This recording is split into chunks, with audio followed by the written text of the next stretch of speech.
Good afternoon, everyone. Welcome to today's webinar, Unlocking Donor Advised Funds, Strategies for Today's Nonprofit Leaders. My name is Miliha Zajkovic, and I'm the Head of Product Marketing here at CharityEngine. If you are not familiar with CharityEngine, we are a complete fundraising platform and CRM that brings all your fundraising tools and donor data in one place, giving your nonprofit a complete view of donor journey. We like to say when you truly know your donors, your outreach becomes more personal and more human. We're especially excited about today's topic on DAF giving and how nonprofits can tap into this growing source of generosity. CharityEngine partners with Chariot to make this easier than ever through our built-in DAF button, which allows donors to give directly from the donor advised funds right on their forms. So joining me today is Elon Packin, who's head of partnerships at Chariot, who will share how forward-thinking nonprofits are bringing DAFs and DAF giving to the center of their fundraising strategy. So without further ado, Elon, welcome. The floor is yours. Yeah, thank you so much, Miliha. Very, very excited and happy to be here. As Miliha said, my name is Elon Packin. I oversee partnerships at Chariot. For those who aren't familiar with Chariot, we're basically the network for donor advised fund giving. Throughout this webinar, I'm going to be saying DAF or DAF, instead of saying donor advised fund, but that's the acronym there. And when we think about kind of being that network, there's sort of three main pieces of the puzzle that we often talk about. So one is education, so doing things like this. We have research that we help run. I'm going to be actually pulling a lot of different stats from that research, things like the DAF fundraising report. And of course, we go to a lot of conferences. Actually, some of our team is at the Charitable Gift Planner Conference right now in Indianapolis. So hopefully, if you do see us at a conference, come say hi. We love meeting people in person. We also talk a lot about promotion, things like DAF Day, and we're going to talk about that later on in terms of strategy. But the largest giving day for donor advised funds, really try to help amplify that. That happened last week, actually, on October 9th. And then, of course, technology kind of underlies everything that we do. And we'll talk a little bit about technology today, including DAF Pay, which is that donor advised fund payment option, the only one on the market that is actually natively integrated with CharityEngine if you do use CharityEngine.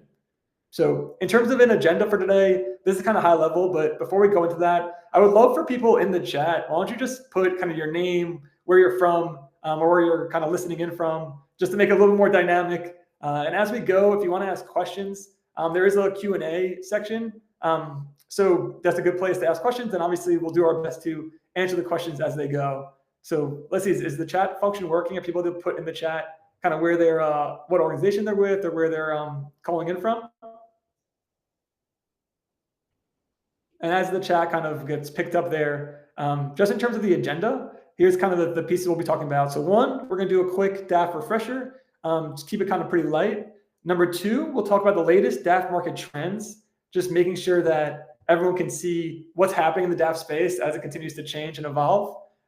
Three will be understanding DAF donors. And I like to put this before we go into strategy, because in order for you to really know how to think about engaging DAF donors, you have to kind of have a little bit of understanding their psychology and who these people are.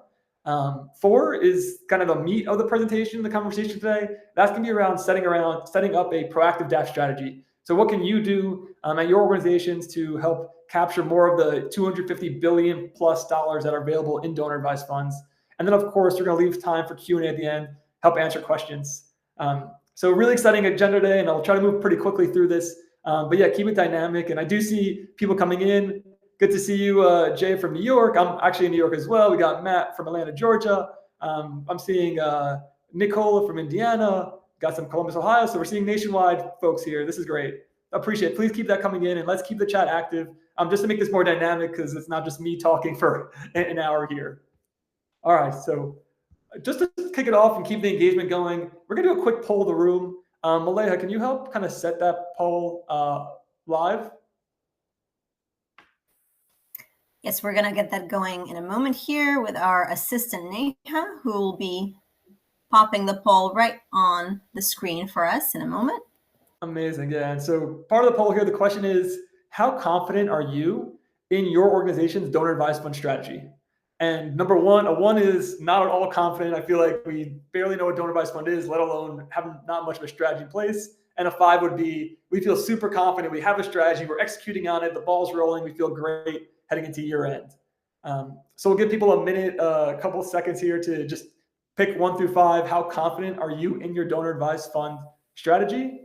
And then, I don't know, can we see how many people have answered yet? Or Absolutely, yes. So we're looking at it. We have about 33% folks are saying they're not confident. Roughly 30% are there in the middle.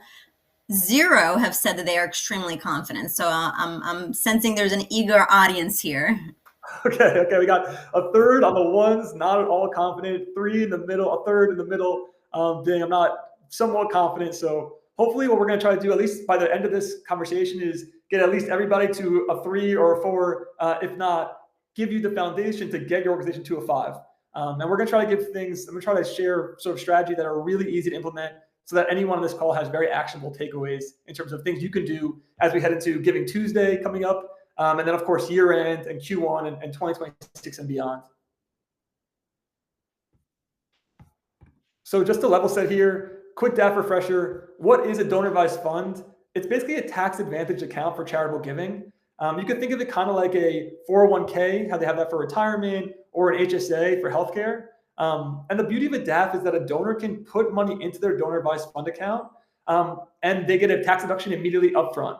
Those funds are now owned by the DAF, and then the money can grow tax-free in the DAF account. So once it's in the DAF itself, at that point, a donor can make grants out to nonprofits. So you can kind of think of it like like I said, like a charitable wallet or a charitable account where you can fund it, get the tax deduction up front, let it grow tax-free, and then make gifts out to nonprofits over time. And some of the key features are that the money can be invested. So once you fund your account, it can be invested and grow real time. And it's irrevocable, which means that once a dollar hits a donor advised fund, that individual can never get that money back. So it's no matter what you do, it has to go to charity, but it can stay in that DAF for as long as you want and let it grow until you know which organizations you want to give to.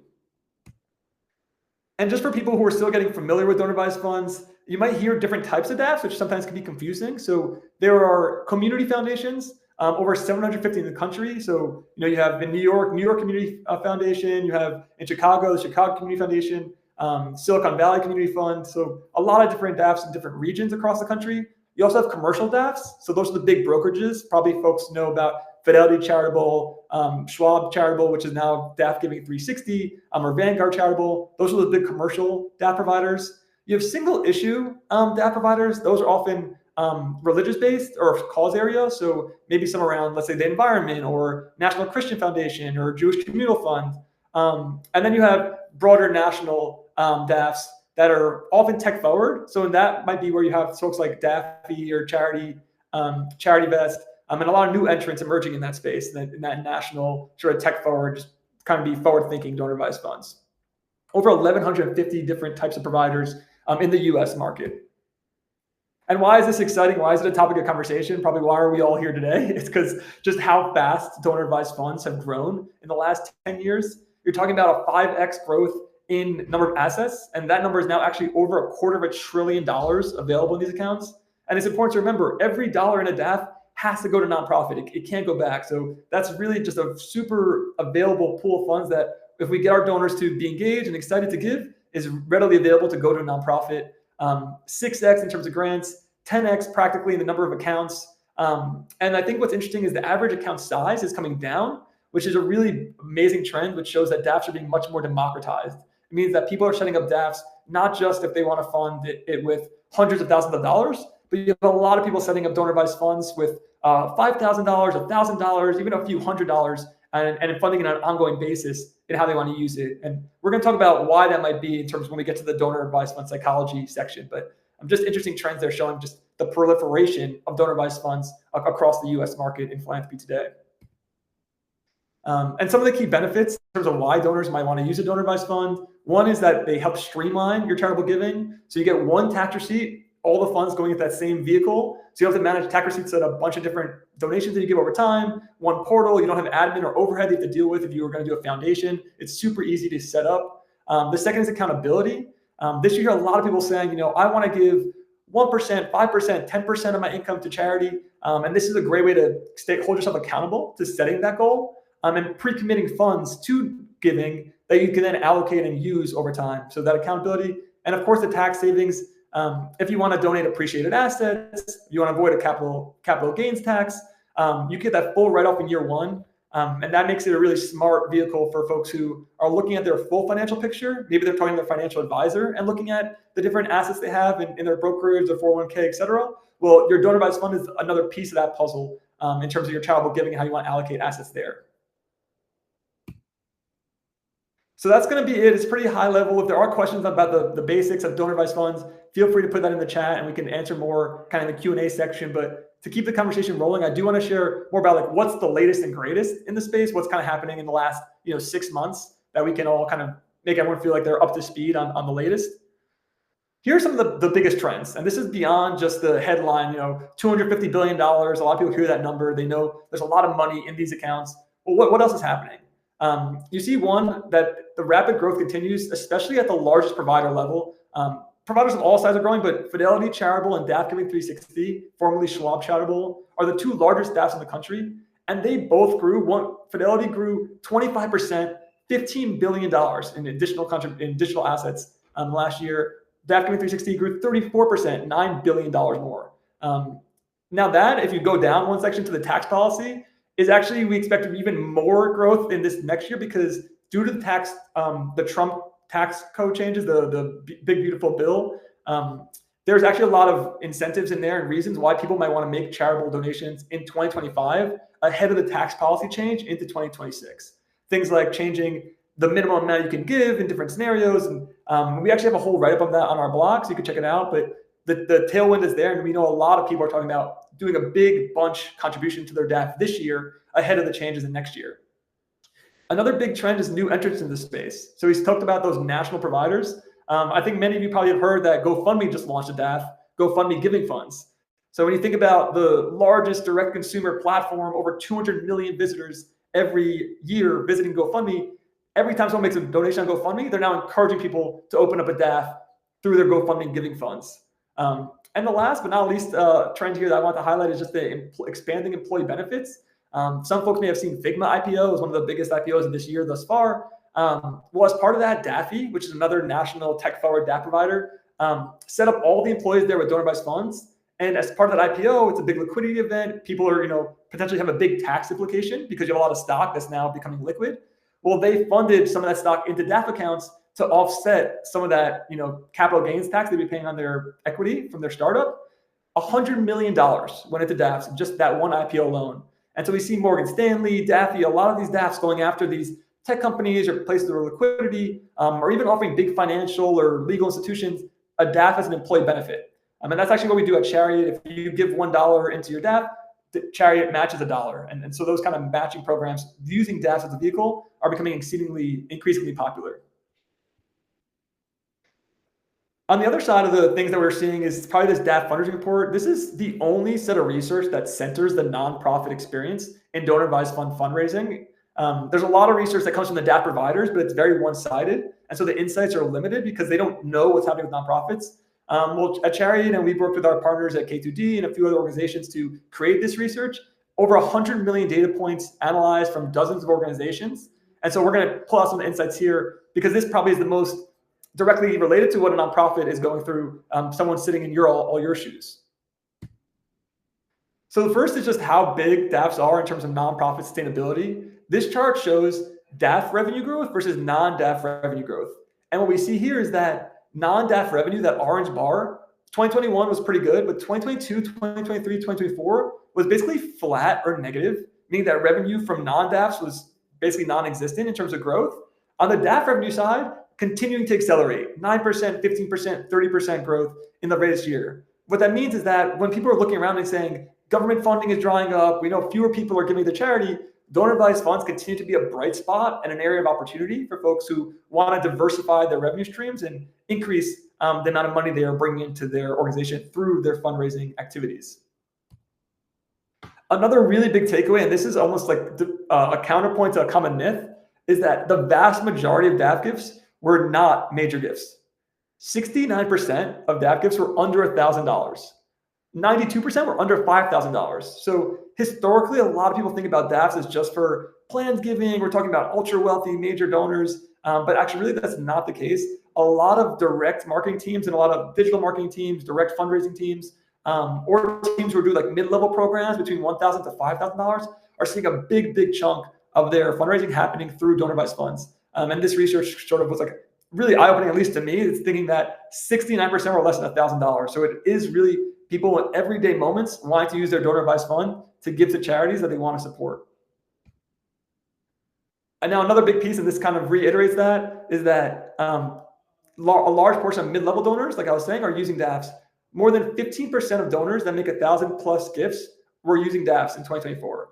So it's a really big piece. And you see actually just at each of these different giving levels, the DAF giving continue to grow. So it's whether it's small gifts, it's major gifts, it's mid-level giving, you're kind of seeing just across the board that growth for fundraising teams. So it's just important for you to keep in mind as you think about your DAF strategy, that it's not just one side or the other side. It's every part of your fundraising operation can be investing in receiving gifts from donors who prefer to manage their philanthropy via a donor-advised fund account.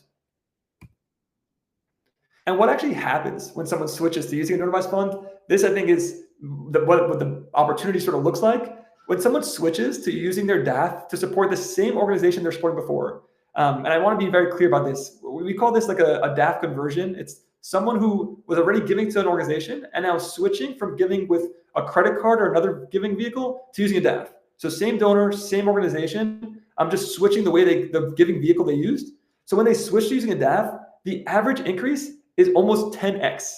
10x. So that's a massive increase when you have someone who maybe formerly was giving you $50 is now giving you $500, or formerly giving you $1,000 is now giving you $10,000 when they switch to using their DAF. And that's not just because of like these massive outliers. Because if you look at the median is 2x. And so there's a little bit of math, the difference between average and median, but regardless of how you look at it, you're still seeing a really good uplift when you have a donor use their donor-advised fund to support your organization. And now this is the kind of the counter side to that, which is, okay, it's great. We want to get people to use their DAFs. So then the question is why, if you've already set up a donor-advised fund account and you have all this money sitting there and you're going to give to a nonprofit, why would you not use their DAF? But what we found, and this is actually not research from Chariot, this is research from the DAF Research Collaborative, 88% of donors who have a donor-advised fund give outside of their DAF. 88%, which means nearly every donor who has a donor-advised fund is also giving outside of their donor-advised fund. And 37%, more than a third, didn't use a DAF in their most recent gift. So this should be like alarm bells. When you think about your DAF strategy, you have donors who are probably giving to you right now who have a donor-advised fund, yet are not using it when they support your organization. And we see this time and time again. And when we talk about the strategy, that's something that we're going to try to flip on its head, because you want anyone who has a donor-advised fund to be using it to give to you. Not least of which what we spoke on the last slide is they'll end up giving much more in that moment when they give, and also they'll retain for longer too. So this is where that area of opportunity meets the reality of what's actually happening today and where your organizations can improve the experience you're giving to your donors. And so just double clicking on that, what are the reasons that donors don't give or don't use their DAF when they do want to give? The top reasons here was spontaneity. If they're at an event, like at a gala and there's a paddle raise, not talking about buying the ticket for the event, because we know, or I should maybe clarify, that's not DAF eligible. A donor-advised fund can only be used to give in a situation where the donation is 100% tax deductible. So you can't use your DAF to buy a table at a gala or buy tickets to an event. But when you're at the event and they're doing a paddle raise or soliciting donations, definitely you can use your DAF in those moments. Yet people often are not. So events, if you get emailed by someone new that you want to spontaneously just want to give a little bit, you saw it's DAF Day or it's Giving Tuesday, or your friend is doing a peer-to-peer event. If it's time sensitive, like if there's a matching campaign that's live and you want to use your DAF, but you want to make sure that your DAF actually will be applied against the match. And a lot of times it doesn't because of the issues with the infrastructure. So people are like, I'll just use my credit card, it's easier. Or, and this one's super interesting, if you're giving to a new organization. So if someone's like, you know what, I've never given to this organization before, I want to give them something, whatever reason I'm inspired to give to them, I'll just use my credit card to make a fast, easy gift. That's such a miss from the nonprofit perspective, because that donor is basically saying, I'm not ready to commit to really looking at you as a philanthropic organization that I support. Rather, I just want to give you something here just to feel like I'm being generous or being nice in this moment. Those are folks who definitely want to make sure convert alongside all these other instances as well. But I thought that was just, the new organization is also just so interesting that You sort of look at it like people will use their credit card when they're dating and then switch to their DAF when they want to get more serious in their relationship with that nonprofit. And obviously, the faster you get to that commitment level of relationship, the better it is for long-term engagement with that donor, both between fundraising and volunteering and just generally connection to your organization and your mission. And so this kind of gets a little bit more into the psychology of why people are not using their DAFs, just all the additional steps that are required. And this part was crazy to me that people forget that their DAF is there. But I hear that when we speak to DAF donors, that they just funded it a long time ago. They're not thinking about it and they get an ask. And in that moment, they're just like, you know what, I'll just use this. It's kind of like you have a gift card, for Amazon. And then some reason you get a message and you're trying to buy something, you just buy it with your credit card. You're like, I already had this prepaid gift card. I just forgot to use it in that moment. So the same sort of thing is happening sometimes with DAF donors. And that's another situation we really want to change in the strategy we're going to talk about in just a minute here. Let's skip that slide. It's okay. I think the video is not working. But what has changed the most in the DAF market, just to kind of summarize, the first is who uses DAFs. If in your mind you're thinking DAFs is only ultra wealthy folks, it's definitely not the case. DAFs are used by all types of people at all levels of giving. We still got 69% being less than 1,000. Yet the penetration for gifts larger than 25K is over 62%. So that's the kind of opportunities. It's small gifts, less than 1,000. It's a lot of gifts, 1,000, 10,000. And of course, yes, it's the gifts that are over 10,000 from these major donors. And the last piece is just how DAFs are used. And we're going to talk about this later on as well. Online payment methods, DAF Pay, something that you can now get with CharityEngine, makes it very easy for people to use their DAF online. And it really brings DAF giving into all your giving channels. We'll talk about how to execute on that again here when we get to the strategy part. All right, so kind of one last section here before we talk about the proactive DAF strategy is just understanding DAF donors. And if anything wasn't clear in the last section, please do put questions because we will have time for Q&A at the end. And I want to have a chance to kind of engage with y'all a little more directly and answer any questions that people might have as they're kind of listening or watching here. But talking about just DAF donors high level, we know they're giving at all different levels. We know there are different ages. So what do we know about actual psychology that unifies DAF donors as a donor segment? The first is that they consider themselves to be sort of smart. These are people who are like, I want to be smart about where I give. I want to be smart about how I think about my financial planning. I want to be intentional as a second big piece. So they're saying, I want to give a certain percentage. I want to give certain assets. And the third is being data-driven. So thinking about which organizations are the right ones to support, how should I support them?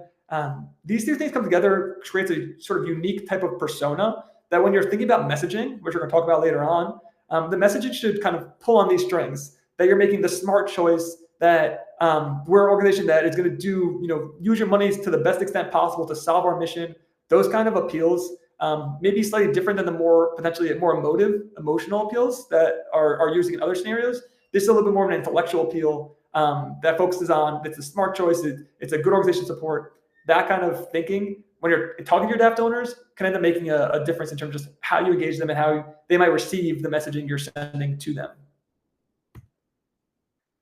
And then just one more piece, because another way to think about the different types of DAF donors is just how they use these accounts. I think this framework created by the DAF Research Collaborative, I think is super clear and easy to understand and easier to remember. They talk about these types of water. So you have like a bathtub, a tub, a tank, which is like a bigger container, and then the tower, which is like a water tower. And it really is a good sort of analogy for how different people use their DAFs. So the first is that tub donor. This is people who literally just fill up their DAF every year and then use it down that same year. So you can think about this would be just like an individual, and they're thinking about like maybe they get it through an employee benefit, or they just want to manage their sort of percentage of their income they want to give to charity, or a certain dollar amount they want to give to charity. A tub is just kind of fill it up, use it every year. The second category is these tank donors. These are folks who are a little more sophisticated. Oftentimes they're using their DAF in a time period of like 3 to 5 years, 3 to 7 years. And the way they will frame it often is, I want to maximize a tax benefit. Maybe I have like a medium-sized liquidity event, or I have appreciated asset, like a lot of stock that I want to not pay capital gains on. And I want to use that to offset, for whatever reason, I have a large income this year. Oftentimes this is couples. And so that's kind of like, I'll fund it for the next 5 years. I'll put, maybe 5 years worth of what I would give to charity in today, get the tax benefit this year, and then I'll give out of my DAF for the next, 3, 5, 7 years until I use it all down. So tub is kind of 1 year in and out. Tank is kind of like 5 years in and out. And then the tower donor, this is someone who maybe in the past would have used a family foundation, but is using a DAF instead because it's so much easier to set up and to manage. These are folks, maybe they have a really big liquidity event, they are selling their business or something else like that, and they're funding their DAF for decades to come. And they're thinking, I'm going to make a big donation right now, and I want to give up with this for the next 10, 20 years. Maybe I even want to hand this down to my kids or my grandkids to create a family culture of charitable giving over time. Why that's important is because when you get a DAF gift and you're thinking about how do you start segmenting people, you're probably segmenting them sort of similar to how you do internally today, where you think some of them are really just kind of in that less than $1,000 gift level, and they're probably going to stay there for a while, whereas others they really have the intention and the capacity to give much larger gifts into the future with the right sort of stewardship. Okay, so I guess, Maleha, can we maybe take a pause and just see if there's any high-level questions? I don't know if I can see that on my side. Absolutely. Looks like we don't have any questions yet, but I did want to highlight, we had a comment from, I believe it was Alexandria, when you were talking about how there's really a myth that most DAF donors are large donors who provide big gifts. She commented and she said, we received 4 DAF checks this week and the highest amount was 500. So really dispelling that myth that DAF gifts are always large. I love that. Yeah, thank you for sharing that. And Alexandra, that's totally spot on. I wonder if maybe those are part of DAF Day, which is super exciting. So congratulations on those 4 gifts. And definitely as you start thinking about stewardship for those donors, and I'd be curious, were those any of those first-time DAF donors? Were any of those first-time donors? If you want to put that in the chat, I'd just be curious how who those donors were, those 4. Maybe I'll relay some of the things we're talking about here in the conversation. Okay, so thinking about a DAF strategy. So before we talk about strategy, first kind of summarizing the last 3 sections, what are even the goals of a proactive DAF strategy? 4 main things. The first is finding more DAF donors, and that making sure that's happening from the very first time they donate to your organization. So you want to find more of these DAF donors and make sure even in that first time gift, they're using their DAF to give to you. The second is converting them for larger gifts. We know the DAF gift is 10x the average credit card gift, if not more. So finding them, converting them for larger gifts, capturing the full DAF donor data, and making a really easy gift processing plan for how you organize when you receive those gifts and how you manage that. And then last but not least, making sure you have that good sort of stewardship, acknowledgement and stewardship of these DAF donors over time. So that is a goal, finding them, getting larger gifts, getting better data, and improving your stewardship so you have better relationships with your donors. And so what is the key? And before we talk about the actual mechanics and the strategic tactics of a strategy, the most important thing, and we've seen this working with thousands of nonprofits who are talking about their donor advised fund strategy, is finding internally a committed and empowered DAF champion. What does that mean? And what does that look like? We've seen DAF champions. This is someone who wants to get your organization going on donor advised funds as an opportunity, come from every single department in a nonprofit. And I think that to me is one of the most exciting things, is that it's not like you have to sit in this seat or that seat in order to be a DAF champion. We have folks, folks we work with at Chariot, and these are just people from our nonprofit advisory committee. We have a nonprofit advisory committee because, of course, we want to build everything with nonprofits hand in hand and not be building in a black box. So these are some of the folks we look to for kind of advice, and these are all DAF champions at their respective organizations. A CFO, someone who's in development operations, a digital fundraising, peer-to-peer fundraising, someone on the marketing team, someone on the planned giving side of the house. So you think any one of these roles or types, and there's probably more here that we didn't include, all of them are titles of someone or department of someone who wants to be or can be a DAF champion. And so what does that look like, or what matters most? There's basically 4 main things that we look to. The first is that you're someone who is interested in DAF giving, and you have a personal interest in learning about donor advised funds and seeing the opportunity there. The second is having buy-in from leadership, so you're supported. You're not going to be in a bubble isolated by yourself. You have executive level or senior level buy-in that this is something that your organization wants to prioritize or engage with.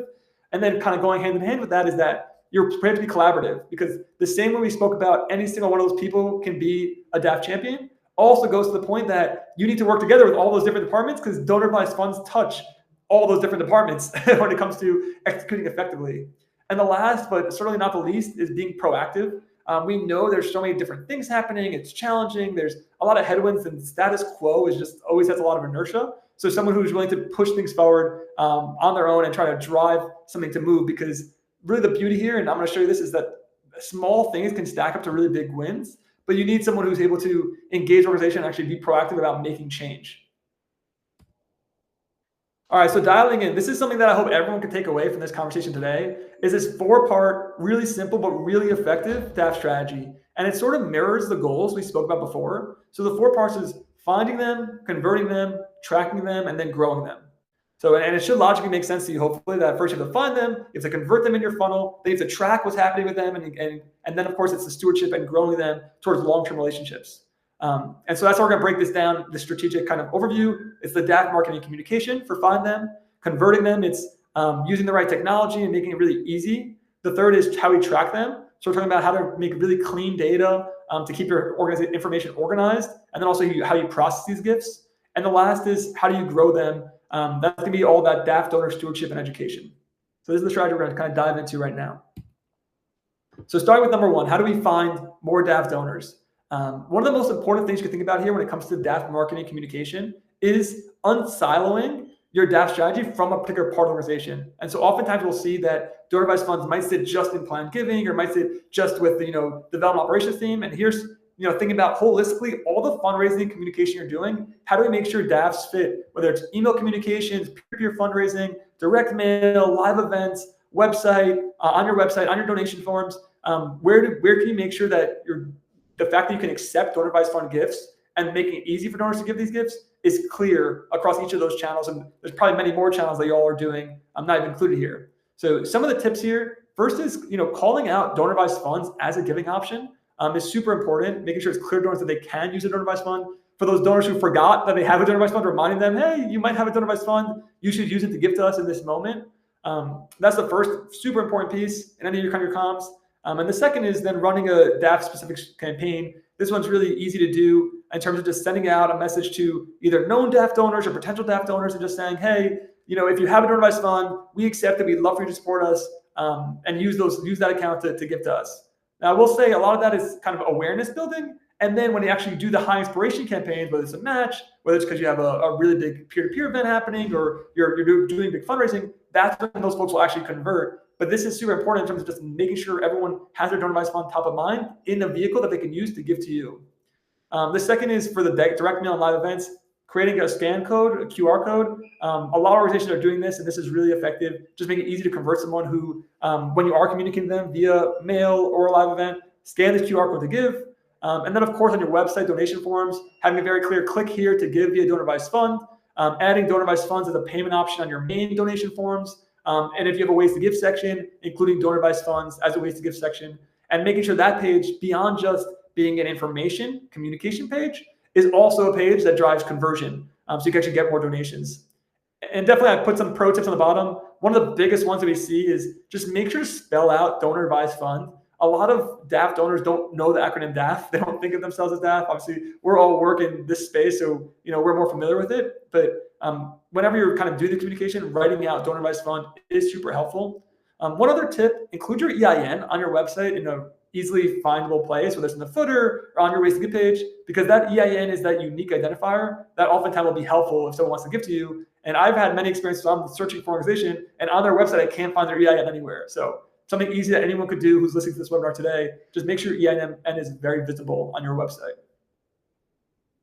And I want to give some examples here, just show some of the best practices. Here's one example, the LA Cancer Challenge. This was a live event that they were doing, and they had this kind of flyer out on their table around the event space with a QR code. You could scan, get to the donation form, and the donation form had donor advised funds, actually had DAF Pay readily available.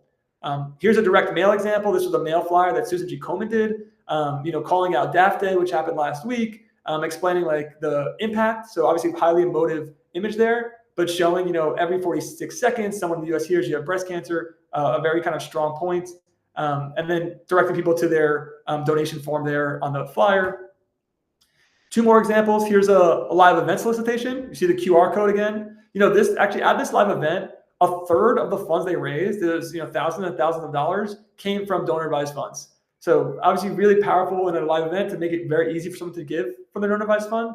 And here you see a social media post from PETA kind of highlighting, okay, you can use your donor advice fund to gift to us. And this was a 3X match campaign that they were driving folks to do. So combining both the ease of use with that kind of motivation of a match. Two more examples, and these are two from actually CharityEngine clients.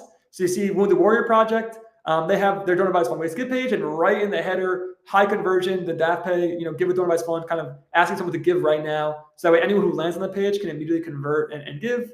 And of course, here is another client. This is on their main donate form. They have DAF Pay right there next to credit card, bank account, Google Pay. You have DAF Pay donor advice fund as a way to give with your donor advice fund right on the website.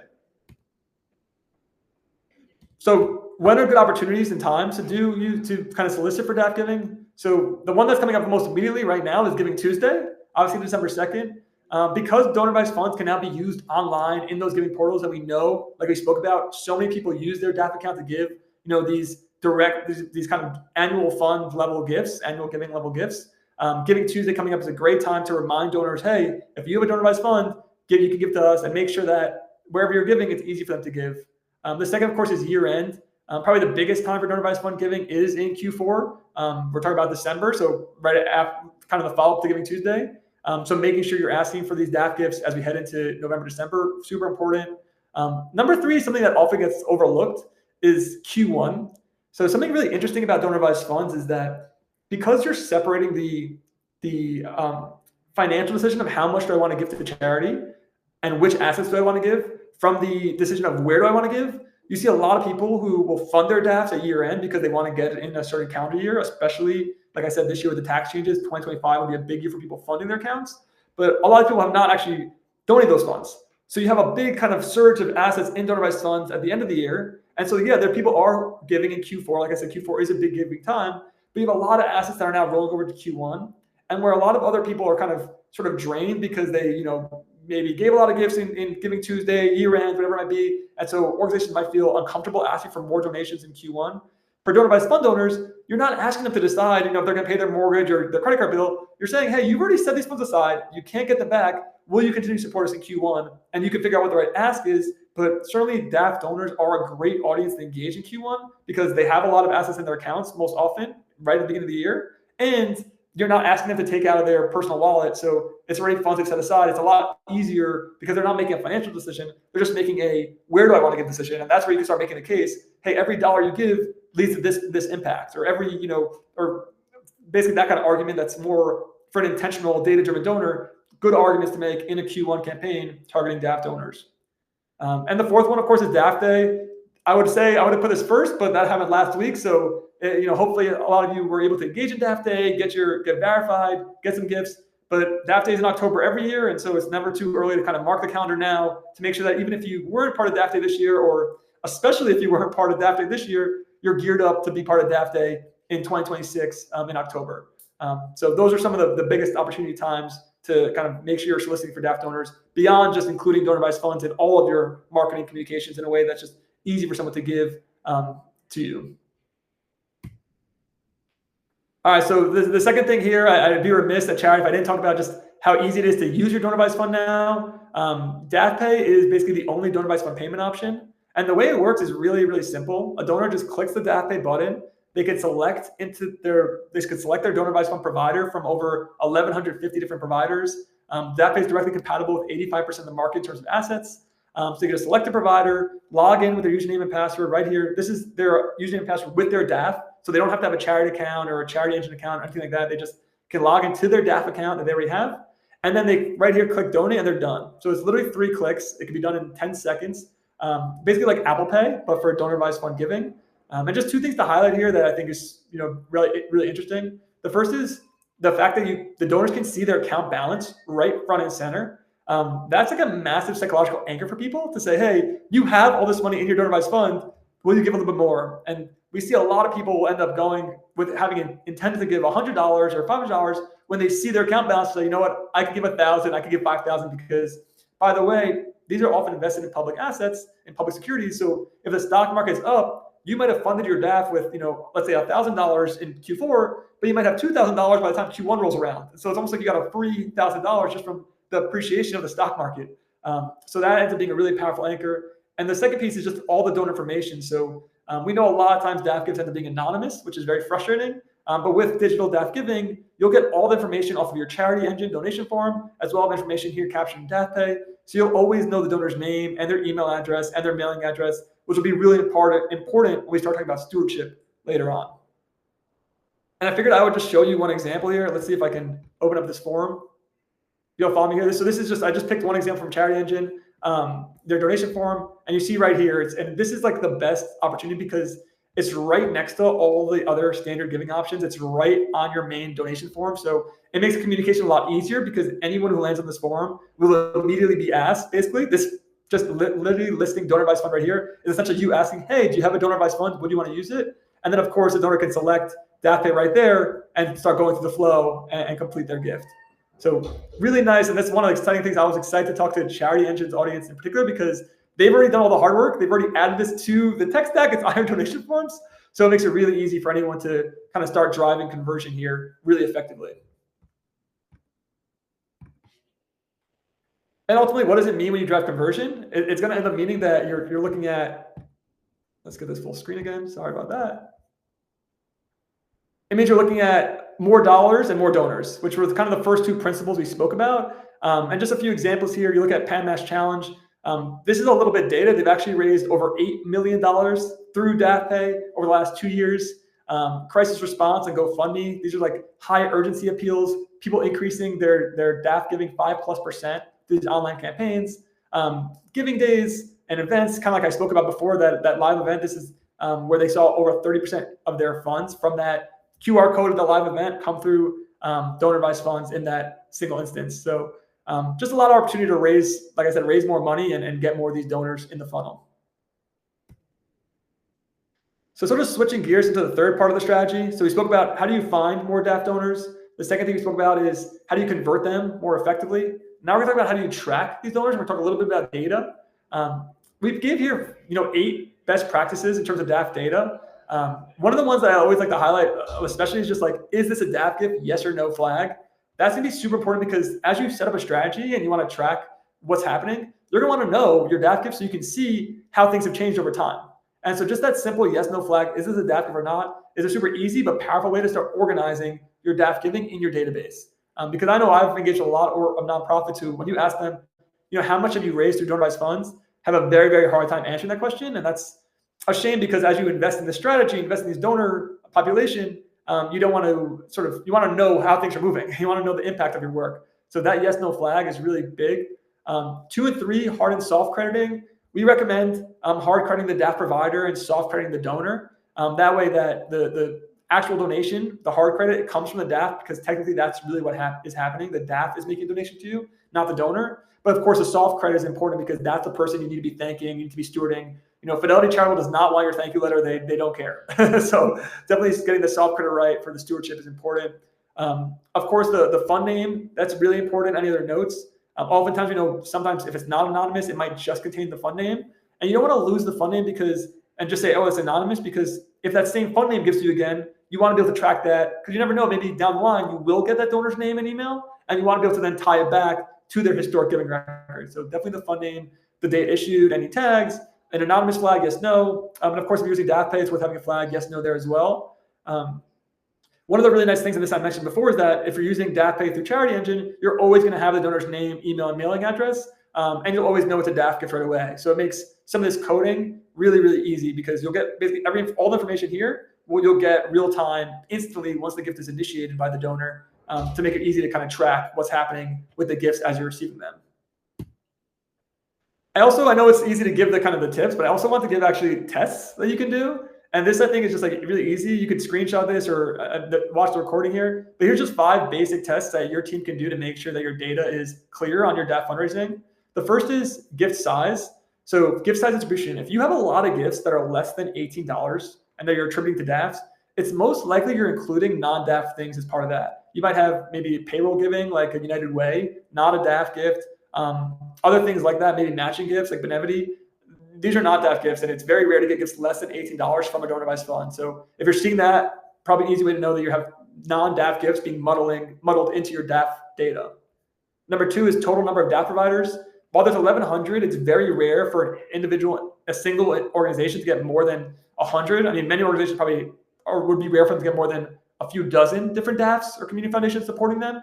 So if you have, hundreds and hundreds of different DAF providers, chances are you're probably duplicating the same name twice. You might have one record of Fidelity Charitable with an S, or whatever it is, small nuances in the name, and you're double counting those.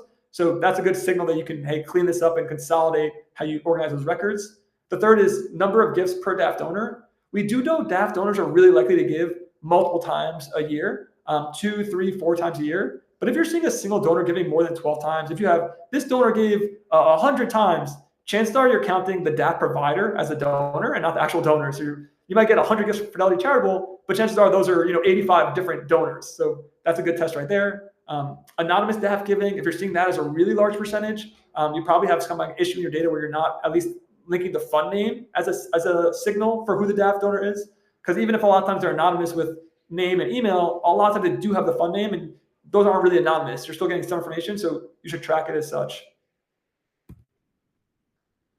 The third piece when you think about tracking, beyond just the data, making sure the data is clean, is also think about how do you unify your policy and your workflows. We know that DAFs and actually even just other third-party payers send gifts in a lot of different ways, a lot of different places. You have different portals you have to log into. You have checks that you're getting. And again, this goes beyond just DAFs. It includes employer giving, includes payroll. And so the most important thing you can do here is just have your database and operations team think about creating that unified coding policy. So everyone's on the same page exactly in one document. What is the policy for how you code these gifts and where? And then really think about how can I streamline the gift processing workflows associated with this. So if you haven't looked at any kind of gift processing platform or way of streamlining how you do the gift processing related to these third-party gifts, that's really important because all these gifts come in different ways in terms of actually receiving the payments. Yet you have to get them into your CRM, your sort of database of record, and to your general ledger, your accounting, database of record. So you have your database record, you have your financial ledger of record, but there's this kind of middle work that has to happen, and it's actually very unique to nonprofits. So making sure you're very clear on the policy and the workflow that you're doing to try to make that really just structured, organized, and as simple as possible. So you're not spending a lot of time there, and also you're making sure that things are smoothly moving through your system into where they need to live kind of long term. And now to wrap it up, how do you grow your DAF donors? Some of the key stats to keep in mind: 59% of DAF, 59% is the typical DAF donor retention rate versus 46% for non-DAFs. So just by nature of someone using their DAF, the differential there, 13% differential, more likely to kind of retain and give it to you again. So that you have going for you just right off the bat. If someone uses their DAF to give to you, kind of like I said before, the dating versus more serious relationship, it's already a good signal that they want to keep supporting your organization, and they are likely to continue to retain over time.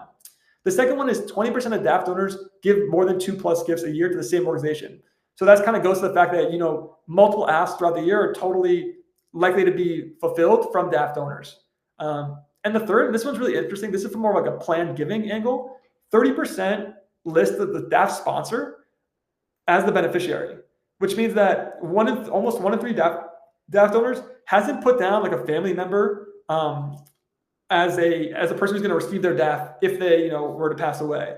So that most people don't actually want their funds to go to the DAF sponsor. It's very rare for someone to say, hey, I have all this money in Fidelity, I want it to go to Fidelity Charitable if I were to pass away. They'd much rather give it to a nonprofit or to a family member. And so that just shows opportunity from a planned giving perspective of talking about beneficiaries and saying, hey, you can support me with your DAF. If you were to pass away, this is a good way for you to kind of leave a lasting legacy with us by allocating your DAF to us in that point in time. And so here's just 5 kind of quick tips. Number 1, DAF donors get a thank you, not a tax receipt. So important to remember that the tax deductible event happened when they funded their DAF. You just need to worry about a thank you. You need to book by the stewardship. And of course, if you're getting the information immediately, so with DAF Pay and CharityEngine, you'll know right away when the DAF gift was made. You should be thanking people as fast as possible. We all know that's kind of best practice is 24, at most 48 hours. Historically, it's not possible with DAF donations. Well, now it is. So it's a chance for you to really differentiate your organization from maybe other organizations that person supports with their DAF, where they don't get thanked for weeks or months, if ever. The second is just realizing that anytime someone gives you through the DAF, it's probably worth a little extra research because if someone has funded their DAF, It means that not only do they have the capacity to give, like they have money to give, but they've also had the propensity to give. Like they want to give to charity. They've already set up a fund to give to charity. So these are really people you should double click and say, okay, let's do the research. Let's start figuring out who this person is and can we engage them more deeply, because there probably is more opportunity with that person than just that first gift that they gave. The third I mentioned before, spell out donor advised fund. That's a really good best practice in communication. The third is educating your existing donors about donor advised funds. This is what I've seen a handful of organizations do this really well. Basically, they'll become that trusted advisor and say, hey, we see that you give to us. Maybe you're giving us at a nice mid-level giving level. You should really consider a donor advised fund that might be applicable to you. Of course, you're not a financial advisor. You don't want to be a financial advisor, but just showing that you're thinking about them more holistically than just that one-time gift is a way to become more trusted. And of course, like if you bring it up to them, they end up creating a DAF, you're obviously going to be kind of up front and center in terms of the organization they want to support long-term and just the trust they have with you beyond just kind of that low level, that kind of transactional donations that they might be giving. And number 5 is DAF gifts can be matched by many employee matching programs. So if you do get a DAF gift, if you have a follow-up sequence in terms of saying, hey, do you want to check if your company will match this gift? DAF gifts are eligible for that, and certainly it's a good way of doubling any gift you got with that corporate match. And here's just one example of stewardship I wanted to kind of highlight from Michael J. Fox Foundation, where they literally they changed their tech. They were able to get real-time information when a DAF was made using DAF Pay. So when they got that real-time data, they basically had their head of planned giving send an immediate thank you message, one-on-one style message, even though they had a template, but really fast and reactive. Over 50% response rate on those emails. They were like blown away. Normally they get like such low response rates when they get these online gifts. And so I think it just kind of speaks to the fact that DAF donors historically have been so isolated. We talk about the DAF donors a lot. We do, hundreds if not thousands of these kind of interviews. And they often say that giving from your DAF is actually a lonely experience because if you do it offline, you just wait and then you never hear back, or it takes a long time to hear back. So when they do get that one-on-one message, or they do get that message from the nonprofit they support, they're like blown away. And that's just like such an opportunity to sort of have like that wow moment or that amazing moment with your donor. And that's why Michael J. Fox, for example, saw a 50% response rate on those emails. And just, kind of continuing that story, like this is the holistic impact of this kind of strategy that they put together, very similar to the one I just kind of went through with you all here. 69% of the folks who were giving through their DAF were new donors. So talk about just like finding new donors and engaging them, 69%. Their conversion was 59%, so really, really high conversion on their online form. Average gift size, well over $1,000 at $1,400. And the gift amount from any donor who had previously supported to then switch using their DAF was 7x. That's what we spoke about before, that average increase when somebody uses their DAF. And there's so many stories of these. I just kind of want to highlight one here quickly, but just seeing that strategy, kind of that four-step strategy play out, working right here in their favor. So just this kind of last checklist, the takeaways. 1, finding them. Just update your donor communications to make sure you have donor advised fund callouts. 2, converting them, making DAF giving easy, confirming it for every single ask. So if it's direct mail, peer-to-peer, just making sure that you have an easy way for someone to use their DAF to give in those moments. 3, tracking them, going through some of those data drews, make sure auditing how your DAF gifts coming in and your business rules related to processing. And then, of course, forward growing them. Those fast thank yous, the DAF specific asks, like if someone gave to you from their DAF before, trying to tailor that messaging to them again to give to their DAF again. And of course, that beneficiary selection, because those could be really a legacy type gift. And of course, that reminder that if you don't have a DAF champion in your organization already, you should find one. Maybe you could be that person. So that's a really big opportunity just to galvanize your team around the opportunity that we spoke about here today. I think that'll wrap us up, Maleha. We can maybe get to some thank yous in the Q&A. Absolutely. We do have a couple of questions, or a few questions that have kind of trickled in as you were speaking. Let's start with a fun one. I know we only have a few minutes left. So a lot of excitement, obviously, about DAF Day that just passed. But we do have a question about DAF Day 2026. Is there a specific date? Yeah, no, it's a great question. I don't have a date to share just yet. But I will say if you do follow our newsletter, we maybe send a message once per month, but that's the best way to stay up to date. Or follow our LinkedIn as well. The Chariot LinkedIn will definitely post about it as soon as there's a date to share. But we're as excited as you are to keep kind of building up the wins with DAF Day. Absolutely. We have another question from Beth Ann from Helping Hands for Heroes.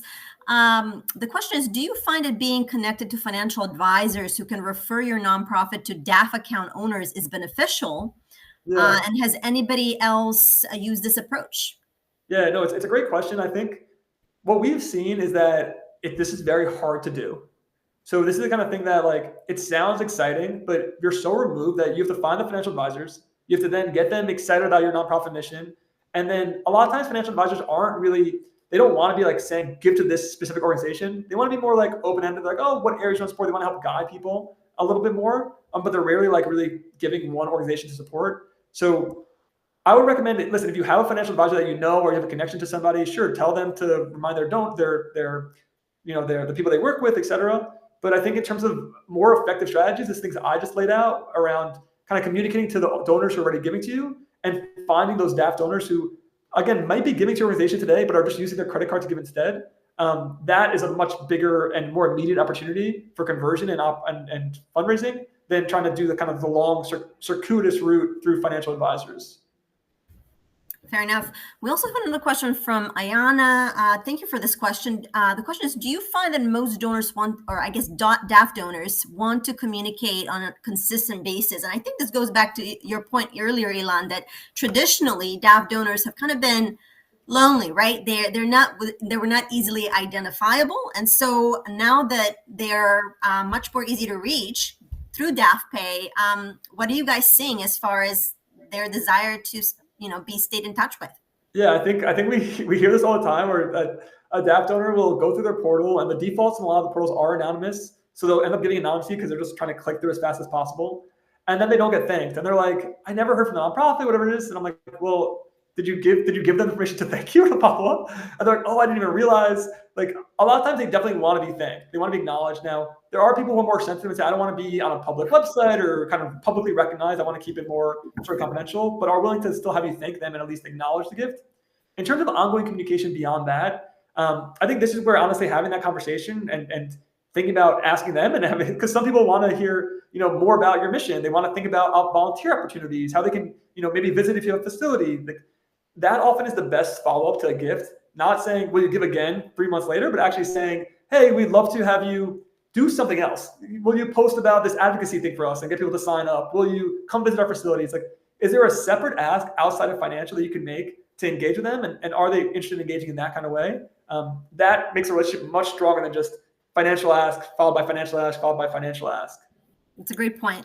I guess we have one more question. Actually, just time for one more question. You mentioned there was lots of action being taken in 2025 before the big bill changes laws in 2026. Could you tell us just a little more, or anything about how will the big bill change DAF giving? Yeah, I just posted the blog article that I kind of referenced high level, but I think some of the bigger things is that there's a cap on the max you can deduct. So people want to do it in 2025 because they don't want to hit the cap in 2026. The cap's being reduced. And there's also a minimum amount that gets reduced. So like the first 0.5% you can't deduct. So people want to do that now because that could end up being thousands of dollars that you can't deduct if you do it in 2026. But I just shared a pretty simple blog post that kind of references that here. Well, thank you for that. I think we're almost at time. I just wanted to take 1 minute to thank everybody who joined the session. And Elon, thank you so much. We value our partnership with Chariot, and being able to bring DAF Pay to our forums, to our clients, has been an amazing experience earlier this year. We hope that you have found this content helpful as you explore how to grow DAF giving at your organization. And adding DAF Pay to your forms may be a great first step if that's something that you already do not have. If your fundraising platform does not offer DAF Pay, please feel free to reach out to CharityEngine. We'd love to talk with you about how DAF Pay with CharityEngine can help benefit your organization. Thank you so much. The recording will be shared after this webinar. I hope everybody has a wonderful rest of your day. Thank you. Thank you so much, Malaya. Thank you, everyone, for joining. And feel free to reach out. There's some great resources. I put the QR codes here, the 2025 fundraising report. You can participate in the 2026 report. And of course, we spent a lot of time with the CharityEngine team getting DAF Pay on CharityEngine. So yep. We want you all to take advantage of it. And you don't need a subscription or anything else. It's fully baked into your CharityEngine experience. So hopefully a lot of people can take advantage of that as we head into Giving Tuesday and year end. Absolutely. Have a great day, everyone. Bye-bye. Thank you. Take care.